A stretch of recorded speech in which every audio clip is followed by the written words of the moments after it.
하나님의 말씀은 로마서 1장 1절부터 7절까지의 말씀입니다. 로마서 1장 1절부터 7절까지의 말씀인데요. 이 말씀 같이 나누면서 다시 한번 또 읽어볼 거기 때문에요. 일단 이따가 다시 읽어볼 것으로 생각하면서, 자, 로마서 제목 한번 읽어볼까요? 시작! 로마서 개론과 인사. 자, 로마서에 대해서 우리가 먼저 알기 원합니다. 먼저 알고, 그 다음에 로마서 1장 1절부터 7절까지의 말씀은요, 로마서를 누가 썼습니까? 사도 바울이 썼죠. 사도 바울이 썼는데, 이 사도 바울이 제일 먼저 로마에 있는 성도들에게 인사하는 장면이 나오는데, 그 부분을 오늘 같이 나누고자 합니다. 먼저 로마서의 개론, 뭐 특별한 건 없습니다. 로마서 우리가 잘 알고 있는 것처럼 로마서는 약 AD 50년대 중반 정도, 55년, 56년 그쯤에서 기록되어진 책입니다. 사도 바울이 세 번째 선교 전도 여행을, 제3차 전도 여행을 하면서 고린도 지역에 머물면서 가까이 있었던 저 로마에 대하여서 듣고, 그리고 그곳에 대해서 성도들에게 편지를 전한 것이 로마서입니다. 당시 모든 제국, 모든 나라들은 로마의 치하에 있었어요. 그죠? 로마 제국이었습니다. 어마어마하게 큰 나라의 정복을 당하였습니다. 이스라엘도 그랬고요. 많은 주변 국가들이 다 로마 치하에 있었습니다. 그러면은 로마는요, 이 제국의 중심이에요, 중심. 말은 태어나면은 망아지는 어디로 보내요? 제주도로 보내고, 사람은 어디로 보내요? 네, 한양으로 보낸다고 했죠? 서울로 보낸다고 해요. 왜요? 왜 사람은 서울로 보낼까요? 많이 보라고요. 많이 보고, 많이 경험하고, 많은 것들을 체험한 사람만이, 크고 많은 것들을 본 사람이 많은 생각과, 그리고 더 구체적인 생각을 할 수 있는 거예요. 그래서 우리 자녀들도요, 이렇게 키우면서 해외여행도 시키고 그렇게 하는 이유가 뭐예요? 많이 보라고요. 많이 경험한 사람은요, 생각하는 것이 다르거든요. 그래서 많이 보라고 하는 거죠. 그래서 어쨌든 당시 지중해 연안에 있는 모든 나라들이 로마의 치하에 있었습니다. 로마 제국에 의하여서 다스림을 받고 있었어요. 그러다 보니까요, 로마는 이 큰, 어마어마하게 큰 나라의 아주 중요한 수도였죠. 수도였기 때문에 그곳에 가기를 원했어요. 그곳에 가서 주의 복음을 전한다면은 그곳에서 모여있던 사람, 그곳에서 만난 사람들이 전 세계 각 곳곳에서 온 사람들이 가장 많이 있는 곳이므로 그들이 복음을 듣고 각자 자기가 태어난 나라와 땅으로 돌아가서 다시 그 복음을 전할 수 있으니까 아주 복음 전도에는 아주 탁월한 곳이 로마였습니다. 그래서 사도 바울은요, 이 로마에 가는 것을 너무너무 그리워하고 부러워하고, 그리고 기다리고 때를 찾고 있었던 사람이 바로 이 사도 바울이었어요. 근데 로마의 이 교회가 누가 개척한 겁니까? 로마 교회는 아무도 몰라요. 누가 개척했는지 아무도 몰라요.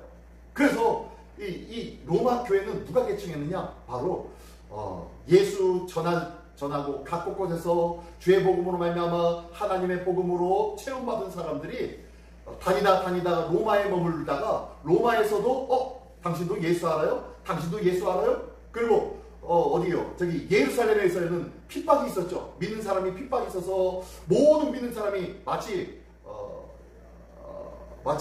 사기 그릇이요. 한 10층까지는 필요 없고요. 한 3층에서 5층 정도 되는 그 창문에서 사기 그릇을 땅에 콘크리트, 그러니까 시멘트 바닥이 있는 그곳에다 사기 그릇을 딱 던지면은 그 사기 그릇이 떨어져가지고 땅바닥에 딱 닿는 순간 어떻게 되죠? 네, 깨지죠. 깨지는데 어떻게 깨집니까? 그냥 땅속에 푹 박히나요? 아니요. 떨어지자마자 팍 터지죠. 확산이 됩니다.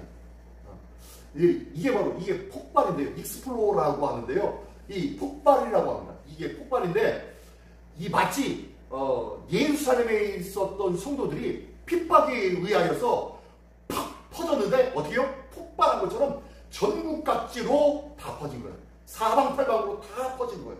그래서 예수 복음이 우리 시민교회 위에 딱 떨어지잖아요. 능력의 복음이 시민교회에 딱 떨어지잖아요. 어떻게 돼요? 빵! 하고 터져야 돼요. 익스플로. 이게 폭발이라는 건데요. 복음의 증거의 모습은요, 폭발을 통하여서 나옵니다. 그래서 예전에 전도 폭발이라는 운동도 있었어요. 그게 그 이야기입니다. 이 익스플로라고 해서 일단은 복음이 뚝 떨어지니까 쿵 하고 폭발해서 사방팔방으로 믿는 사람이 흩어졌어요. 그리고 그 사람들이 각 곳곳에서 주의 복음을 전하는데 그 퍼진 사람들 중에서 일부가 어디로 가 있어요? 로마에 가서 생활하는 사람들도 있었다.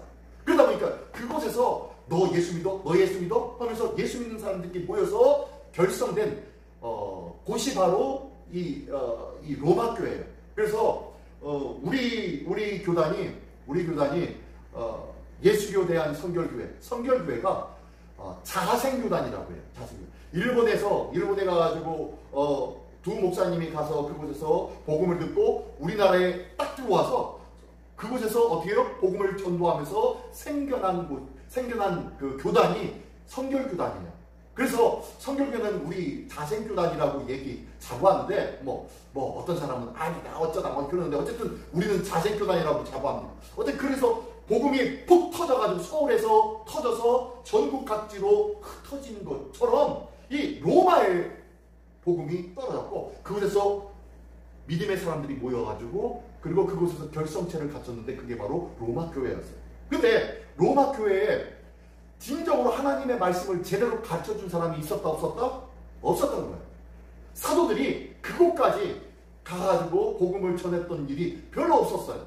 로마까지 가서. 그러다 보니까 그곳에 있는 사람들 중에는 많은 유대인들도 많이 있겠지만 참 복음을 들은 사도 바울로부터 가르침을 받았던 사람들도 그곳에서 만나기도 했었겠지만 그곳에는 온갖 유대적 사상을 가진 잘못된 복음을 가지고 있는 사람들도 많이 있었어요. 그러다 보니까 복음이 들쭉날쭉한 복음이에요. 제대로 된 안정되어진 복음이 아니라 그 복음이 너무너무 어떻게 해요? 힘이 없고 그리고 어떻게 규정되어지고 이렇게 정해져 있는 틀에 잘 맞춰진 복음이 되지 못했던 거예요. 그래서 그곳에다가 복음을 전했는데 이 로마는 당시 헬라 문화의 중심이 아닙니까? 물론 헬라 문화는 그리스에서 발생한 거지만 이것이 로마의 문화의 중심이 바로 헬라 문화가 되어졌는데 이곳에는요 지식인들이 많이 있었어요. 똑똑한 사람들이 많이 있었어요. 그러다 보니까요 논리적으로 수학적으로 그 다음에 철학적으로 아주 박식한 사람들이 많이 있었어요. 그들에게 복음을 설명하려고 하다 보니까 잘됐다 한 거예요. 왜요? 이 로마서를 쓴 사람은 누구예요? 사도 바울이에요. 사도 바울도 가발리엘 문화에서 배운 아주 똑똑한 사람이에요. 똑부러진 사람이었어요. 논리적인 사람이었고 철학적인 사람이었기 때문에 이 사람이 어떻게 해요? 사도 바울이 어떻게 해요? 하나님의 복음을 예수 그리스도의 복음을 논리적으로 잘 정리해가지고 기록한 것이 로마서예요. 그래서 로마서는요 복음의 정수다라고 얘기할 정도로 복음에 대해서 제대로 잘 희미하고 그냥 믿으라고 하니까 믿는 거지 이렇게 신앙생활하는 사람들은요 이 로마서를 배우면은 이게 복음이구나 라는 것을 알 수 있는 아주 좋은 자료가 바로 말씀이 바로 이 로마서입니다. 근데 문제는 뭐냐면 문제는 조금 쉬워요 어려워요? 어려워요. 여러분들 로마서를 다 이렇게 필사하셨는데 필사하면서 로마서 어땠어요? 무슨 소리인지 제대로 아는 것이 답도 있겠지만 제대로 알지도 못하고 그냥 거기 써있으니까 베껴 썼잖아요. 그죠? 뭔 소리인지 모르겠지만 사실 제가 목사지만요 목사여도요 이 로마서를 이렇게 읽고 풀이하고 여러분들한테 설교하기 위해서는요 많은 참고 문헌이 필요해요. 저 목사인 저도 읽고 해석하기가 어렵고 또한 난해한 부분들도 많이 있어요. 하지만 정확하게 기록하여졌고 그 모든 것들이 아주 기가 막히게 정리되어진 아주 기가 막힌 책이 로마서입니다. 그래서 이 로마서를 한번 잘 알아보기를 원합니다. 한번 로마서, 왜 로마서를 배우는가? 지금 좀 전에 말씀했던 것처럼요. 자, 로마서는 가장 교리적이며 체계적인 것이다.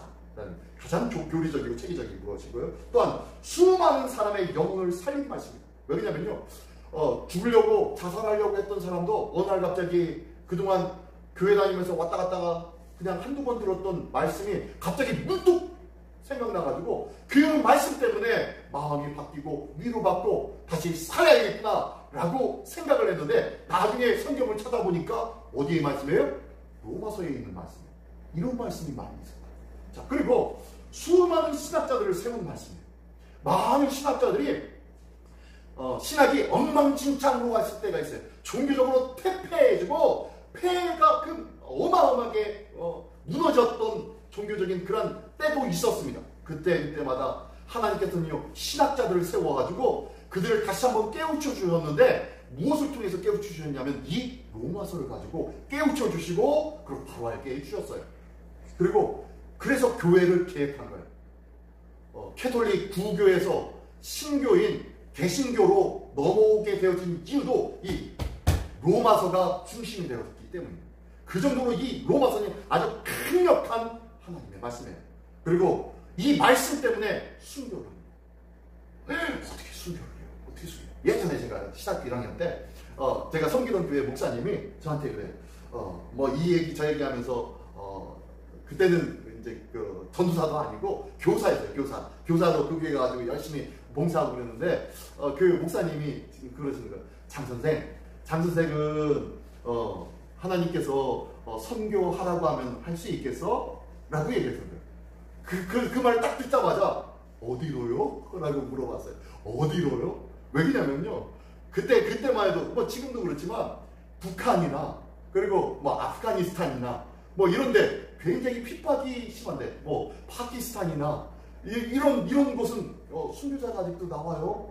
순교자가 많이 나와요.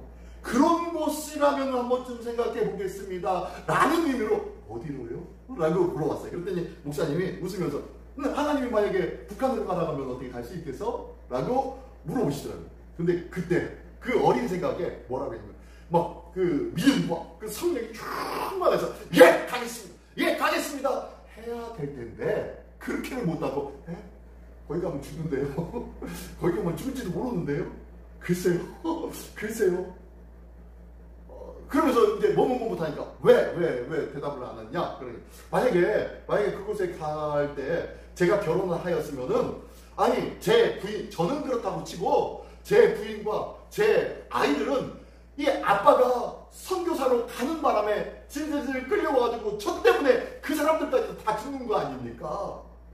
저는 그 사람들 때문에 저는 못 갈 것 같아요. 라고 하면서 핑계 하듯이 얘기를 했어요. 그랬더니 그 목사님이 그러시더라고요.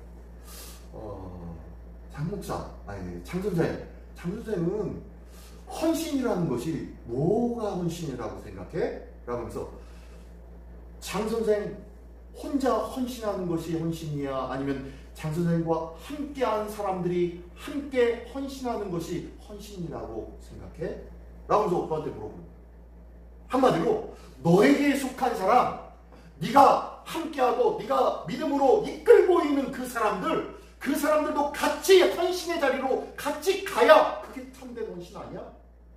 너 혼자만 헌신한다는 것이 헌신이야? 라고 하면서 막 물어보시더라고요.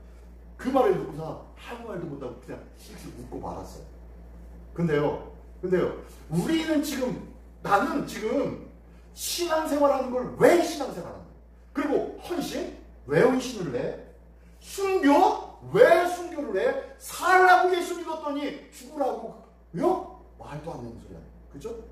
내가 예수님을 살라고 믿었지 죽으려고 믿었나요? 로마서의 말씀을 깨닫고 나니까 순교자의 자리가 어떻게 해요? 아무렇지가 않아요. 순교자에게 능력을 주시는 책이 로마서였다. 이 정도로 어마어마한 힘과 능력이 있는 말씀이 이 로마서입니다. 오늘도 이제부터 이제 로마서를 읽고 여기 우리 시민교회에 있는 이 말씀을 듣는 모든 성도마다 전부 다 순교해야 됩니다. 할렐루야. 예, 할렐루야. 예, 저도 순교합시다 라고 하면요 무서워요, 두려워요. 그죠? 두려워요. 하지만 하나님의 말씀으로 순교는요 내 의지로 하는 게 아니에요. 순교는 그때 성령님께서 어떻게 내 안에 역사하시고 감동의 일들을 채워주시느냐에 따라 달라져요. 이 자리에서 100번 1000번 나 순교하겠습니다 라고 해도요 막상 순교의 자리 가면요 못하는 사람들이 10중 8구는 못해요. 왜요? 순교는 하나님께서 허락하셔야만 순교합니다. 그 정도로 순교할 수 있는 능력을 주시는 책이 이 로마서였다. 자, 보십시오. 또 사도 바울의 3차 선교여행 중에 고린도에서 기록한 책이 로마서입니다. 로마의 교회는 자생교회로 수많은 신학적인 문제가 생겼습니다. 아까 말씀드렸죠? 네, 이런 일들이 있었던 곳입니다. 근데요, 이 말씀에 보니까 아까 위에서요, 로마서는 가장 교리적이고 체계적이고 수많은 사람이 영혼을 살리고 수많은 신학자들이 세우고 교회를 개혁하고 순교자의 능력을 주신 책이 로마서다라고 했는데요. 이 로마서에 영향을 받은 사람 제가 한 대여섯 명을 준비했는데 다 못하고 한 3명만 알릴게요. 자, 누구예요? 성 어거스틴. 아우구스티누스. 어거스틴입니다. 혹시 어거스틴 하면은 기억나는 게 뭐가 있죠? 참회록. 성 어거스틴 하면 참회록이죠. AD 300년대, 그러니까 4세기 때죠. 어마어마한 신학적 기본을 다져준 사람이 바로 이 성 어거스틴입니다. 그때에 많은 어려움이 있었을 때 어거스틴이 신학적인 체계를 잘 다져준 분이 바로 이 성 어거스틴인데요. 이 사람은 어머니 모니카로부터 태어났어요. 어머니가 신앙인이었어요. 아주 절실한 신앙인이었고, 어머니 모니카의 기도로 인해서 이 성 어거스틴이 됐다라고 할 정도로 이 어머니의 기도는 아주 대단했다고, 그리고 많은 예화를 통해서 우리는 알고 있습니다. 근데요, 이 성 어거스틴이 젊은 시절에는 어땠어요? 젊은 시절, 이 파란색 한번 보이세요? 한번 읽어볼까요? 파란색 시작. 예, 젊은이 시절에는요, 양아치 중에서 상양아치 생활을 했던 사람이 성 어거스틴이에요. 이 어거스틴이요, 젊었을 때는 자기 멋대로 생각해요. 도박도 하고, 그 다음에 여자와 동거 생활도 하고, 그리고 그러다 보니까 사생아도, 결혼도 하지 않는 아이를 낳기도 했던 사람이죠, 성 어거스틴. 자기 마음대로 생활하고 자기 마음대로 내키는 대로 살았던 자가 성 어거스틴이에요. 아주 술과 도박과 그리고 온갖 음행과 하고 싶은 대로 다 행했던 자가 어거스틴이었습니다. 그러다가 어느 날 철학에 심취했어요. 철학에 심취해가지고 수사학 그리고 철학책을 성경책보다 더 좋아했어요. 성경을 읽으라고 어머니 모니카가 그렇게 이야기하고 가르쳐주어도 에이 하면서 수사학은 뭐예요? 말 조리 있게 얘기하는 거. 그 책이요. 수사학 그리고 철학책 온갖 플라톤의 아리스토텔레스 이 책 이런 수많은 책들을 성경보다 더 즐겨하며 좋아했던 자가 성 어거스틴이에요. 세상적으로 보면요 똑똑한 사람이었어요. 똑똑한 사람이었는데 그 안에 복음이 있었다 없었다? 없었어요. 양아치 중에 상양아치였다니까요. 하나님의 말씀을 알고는 있었어요. 태어나면서부터 어머니 밑에서 자랐으니까. 근데요, 자기가 생각하는 대로 수사학과 온갖 철학이 심취하다 보니까요, 하나님의 말씀을 잊어버리고 내 생각과 내 판단이 아주 중요하다고 생각했어요. 그러다 보니까 양아치 생활을 할 수밖에 없고, 그러다 보니까요, 똑똑은 한데 엉뚱한 복음 밖의 생활을 합니다. 자, 그러다가요, 어느 날 진리를 찾는다고 당시 마니교라고 하는 그 이상한 종교 집단에 들어가게 됐어요. 그곳에는 진리가 있는 줄 알았어요. 그곳에 있으면은 뭔가 대단할 줄 알았어요. 아주 신령하고 아주 막 대단한 영적인 경험을 할 수 있는 곳이 이 마니교였거든요. 그곳에 가면 진리가 있는 줄 알고 찾아갔는데, 거기서 듣다 보니까 이 사람은 수사학과 철학책에 많이 심취되어서 똑똑한 사람이라니까요. 논리적인 사람이고 합리적인 사람이었다니까요. 근데 그들에게 놀라운 막 기적적인 역사들, 귀신이 쫓겨나가고, 그리고 천국 이렇게 갔다 오는 입신을 하게 되는 그런 일들이 그곳에서 나타나고 막 증명되어 치는데도 불구하고 자기는 논리적으로 이해가 되지 않는 거예요. 그들이 얘기하고 설명하는 그 말씀이라고 얘기하는 것들이, 설교들이 자기가 가지고 있는 논리적인 생각 속에서 이해가 되지 않는 거예요. 그래서 마니교를 그냥 하게 합니다. 그리고 난 다음에 신플란톤주의라는 이 사상에 또 빠지게 돼요. 그래서 이것에 깊이 빠지고 수사학과 철학, 온갖 철학에 심취했던 이 사람은요, 로마에서 수사학 교수가 됩니다. 교수가 되어가지고 많은 사람들을 가르칩니다. 근데 가르치는데 이것도 금방 그만둬요. 왜 그만두냐면요, 돈이 안 됐어요. 돈이. 가르치면은 이 배운 사람들이 수강료를 내야 되는데 수강료를 안 내는 거예요. 수강료를. 그래서 결국에는 다 집어치우사 그냥 어떻게 할까 방황하다가 집에서 있다가 집에서 어느 날 갑자기 정원을 거닐고 있는데 갑자기 어디선가 아기 목소리, 아이 목소리가 들리는 거예요. 아기 목소리가 들려서 빨리 집어들어서 읽어보시오 라고 듣는 그 소리가 들리는 거예요. 그래서 뭔 소리야? 빨리 집어들어서 읽으시오. 그래서 깜짝 놀라가지고 두리두리 하다가 보니까 성경책이 저기 있는 거야. 그래서 성경책을 갖다가 성경책을 읽으라고 했으니까 한번 쫙 펼쳐가지고 딱 읽었는데 어디를 읽었냐면 로마서 13장 13절을 읽게 된 거예요. 근데 이 말씀이 뭐냐면요. 한번 읽어볼까요? 보이시나요? 시작. 낮에와 같이 단정히 행하고 방탕과 술 취하지 말며 음란과 호색하지 말며 쟁토와 시기하지 말고 이 말씀을 본 거예요. 이 말씀을 보고 난 다음에 자기 마음에 무슨 그 큰 철근이가 뚝 떨어지는 그런 마음을 갖게 됩니다. 아이고, 내가 진리를 찾는다고 하면서 내 마음대로 행하였구나. 방탕하고 술 취하며 음란과 호색하며 싸움 걸고 논쟁하며 그것이 다인 것처럼 인생을 살고 있었구나 라고 하면서 이 말씀에 꼬꾸라지기 시작합니다. 그리고 이 말씀을 통하여서 뒤집어진 거예요. 이 한 말씀, 우리가 볼 때 별것도 아니잖아요. 낮에와 같이 단정히 행하고 당당하지 말고 술잔, 우리는 뭐 술도 안 먹고 우리는 뭐 어디 딴짓도 안 하고 그리고 뭐 쌈질도 안 하고 그러니까 우리하고는 상관이 없잖아요. 근데요, 성 어거스틴은 이 소리를 듣고 이 말씀을 보고서 어떻게요? 뒤집어진 거예요.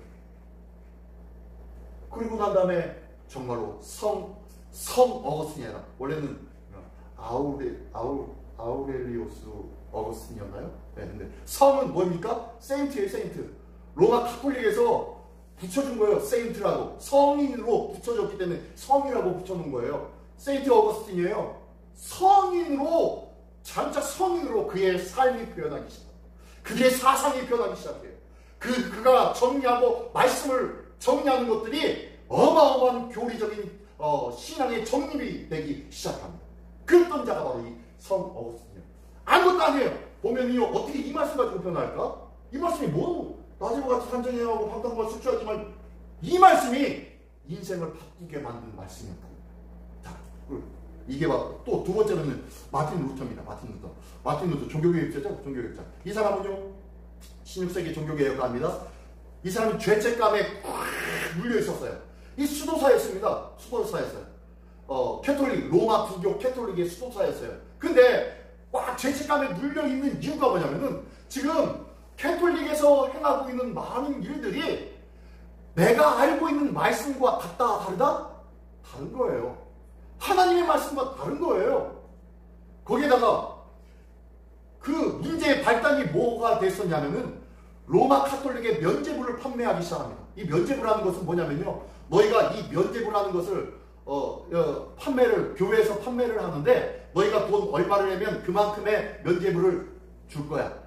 너희가 죄를 범했으면은 거기에 대해 해당되는 돈을 가지고 헌금해. 그러면 면죄부를 발행해서 너에게 줄게 라고 하면서 면죄부를 발행하기 시작한 거예요. 너희가 돈 내는 만큼 죄를 씻어주는 면죄부를 주겠다라는 거예요. 이게 신학적으로 틀렸잖아요. 완전히 틀려. 우리의 죄는 무엇으로 씻음받을 수 있습니까? 예수 그리스도의 보혈로 말미암아, 예수 그리스도를 믿는 믿음으로 말미암아 청결함을 받을 수 있는데, 지금 로마 교회에서는요 성당을 하나 짓는데 성당 짓는 자금이 부족하니까 이 면죄부를 판매해서 면죄부를 통하여서 성당을 짓겠다고 그러는 거예요. 지금 21세기 우리 대한민국에도 문제가 발생한 좀 기독교가 이렇게 퇴락하게 될 수밖에 없었던 이유 중에 하나가 이 면죄부를 발행했기 때문입니다. 무슨 면죄부요? 무슨 면죄부? 네. 교회가 뭘 중심으로 교회 사역이 시작돼요? 교회가 자꾸 우리 교회 많은 이들이 와서 복음을 듣고 우리 교회가 날마다 부흥 성장합시다. 그래서 우리 이 교회에서 좀 더 큰 교회로 또 좀 더 멋진 교회를 지읍시다 라고 주장하면서 신앙생활을 하게끔 만들었던 것이 90년대까지 80년대 90년대에 우리 대한민국의 교회였어요. 그러다 보니까 어쩌면은 교회를 짓기 위해서 성도들을 끌어모으는 거예요. 이거는 복음을 증거하고 그들의 죄, 그들의 영혼을 살리기 위한 복음이 아니라 뭐 하려고요? 교회 세우려고. 뭐 하려고요? 목회자 잘 먹고 잘 살려고. 그랬던 교회가 바로 과거 종교개혁이 일어났을 때하고 동일하게 우리나라 가운데도 일어났었던 거라고 저는 볼 수밖에 없어요. 안타까워하는 거예요. 우리 교회도요, 기억하십시오. 우리 교회도 다시 한 번만 제가 오늘 처음 이런 얘기를 하는데 우리 교회 부흥했으면 좋겠어요. 할렐루야. 우리 교회가 생명력이지 뭔가 막 전도도 하고 많은 영혼들이 막 왔으면 좋겠어요. 할렐루야. 할렐루야. 그런데 그 전에 저는 그것이 중요한 게 아니에요. 여기 계신 분이, 여기 남아있는 분들이 하나님의 사람이 되었으면 좋겠어요. 여기 남아있는 사람들이 왜 내가 예수를 믿는지, 왜 내가 하나님의 말씀을 들어야 되는지, 왜 내가 신앙생활을 해야 되는지, 왜 내가 교회를 다니는지 알았으면 좋겠어요. 내가 이 하나님의 말씀을 알고 내 신앙이 제대로 정리가 되어지면은, 정립되어지면요, 나로 인하여서 내가 전도하지 않아도 전도하는 삶을 삽니다. 내가 일부러 전도하려고 하는 자가 아니라 나의 삶 자체가 전도의 향기가 되고 그리스도의 편지가 될 수밖에 없는 인생을 살 수밖에 없다는 거예요. 내가 그리스도인답게 살아가는 것이 중요한 거예요. 그래서 하나님의 말씀으로 세워져야 할 줄 있습니다. 이게 막 마틴 루터가 이때 어떻게 해요? 면죄부 판매한 것에 대해서 비판을 합니다. 그리고 95개의 반박문을 게시해버립니다. 그러면서 로마 카톨릭에는 큰 말이죠. 아니 한낱 수도사가 그리고 또한 마틴 루터가 당시 수도사이면서 또한 교수였어요. 교수 역할을 하고 있었던 네가 왜 그거를 네 마음대로 그것을 써서 패는 했는데요. 제가 이 96개조의 반박문을 보니까 아주 기본적인 거예요. 아주 평범한 거예요.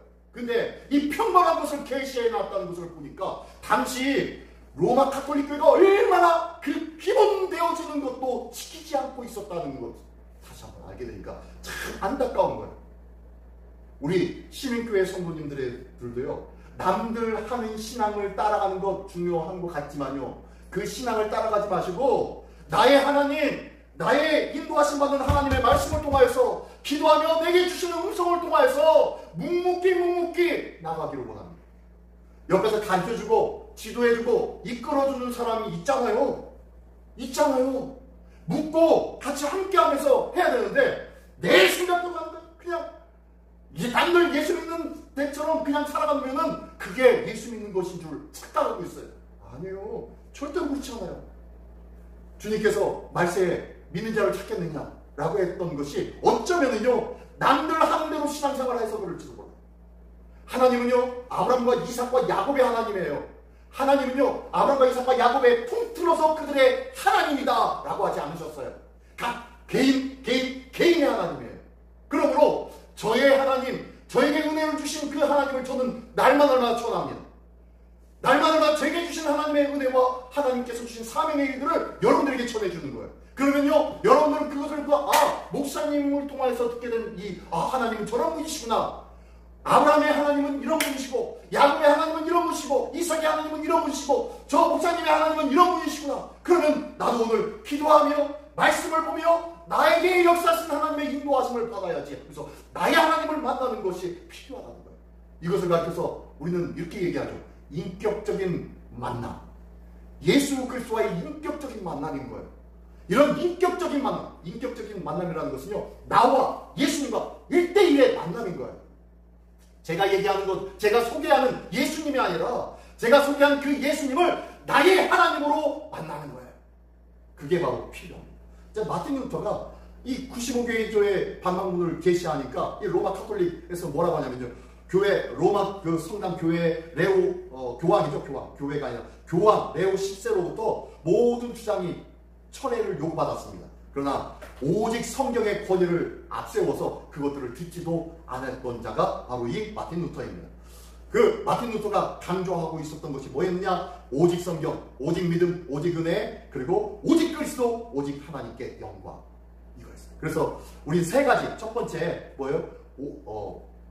오직 성경, 오직 믿음, 오직 은혜, 이것을 굉장히 많이 알고 있는데요. 그 다음에 오직 예수 그리스도, 오직 하나님께 영광, 이 5가지를 통하여서 저희가 주장하면서 왜 이것이 없이 신앙생활을 합니까? 왜 이것이 없이 가톨릭교회가 움직이고 있습니까? 라고 이야기하면 반박문을 내는 거예요. 이 오직 성경, 오직 믿음, 오직 은혜, 오직 그리스도, 오직 하나님께 영광을 위하여 사는 삶이 신앙의 삶이에요. 믿음의 삶이에요. 자, 그래서 로마서 마틴 루터에게 가장 영향을 받았던 받게 해줬던 말씀이 로마서 1장 17절의 말씀입니다. 오직 의인은 시작 오직 의인은 믿음으로 말미암아 살리라. 뭘 말미암아? 무엇으로? 믿음이야. 믿음. 너희가 전에는 이 면죄부로 사는 것이 아니야. 어떤 행위로 공적으로 사는 게 아니야. 오직 뭘로 산다? 믿음으로 산다. 믿음. 믿음으로 사는 줄 믿습니다. 이 믿음이 있을 때 내 열심과 내 노력과 이런 것들 초월하여서 믿음이 있을 때 내 열심이 나와야 되는 거고, 이 믿음을 통하여서 내 헌신이 나오는 거고, 이 믿음을 통하여서 내 섬김이 나오는 거예요. 믿음이 없이 섬김과 나눔과 열심이 있다면요, 헛된 것이라는 거예요. 믿음을 근거로 해서 나오는 귀한 믿음의 신앙이 되시기를 예수님의 이름으로 축원합니다. 그 밖에 여러 명 했는데요. 다 건너뛰고 한 명 더 할게요. 주기철 목사님. 우리 알죠? 주기철 목사님이 어떤 사람인지 아시죠? 예? 일제 치하에서 있었던 분이시죠. 일제 강점기 때에 신사참배를 거부합니다. 그리고 그래서 옥고를 치르다가 결국에는 끝까지 복음을 지키다가 그 안에서 순교하신 분입니다. 이 목사님이요. 자, 어쨌든 나중에 다시 한번 설명할게요. 이 주기철 목사님. 이 목사님에게 영향을 줬던 말씀이 뭐냐면요. 한번 읽어보겠습니다. 누가 우리를 시작. 누가 우리를 그리스도의 사랑에서 끊으리요. 환난이나 번고나 박해나 비근이나 적신이나 위험이나 칼이랴. 예. 이 주기철 목사님이 신사참배를 거부하고 붙잡혀 들어가서 끊임없이 아마 배교를 요청받았을 거예요. 예수님 안 믿는다고 해. 믿지 않겠다고 얘기해. 예수님의 사진 밟고 지나가. 예수님의 사진에다 침을 뱉어. 이런 것들로 통해서 했겠죠. 주기철 목사님이 순교한 것, 이 일대기를 보면요. 이곳에서, 감옥 안에서 못 위로 걷기도 하고, 그리고 수많은 고문을 당합니다.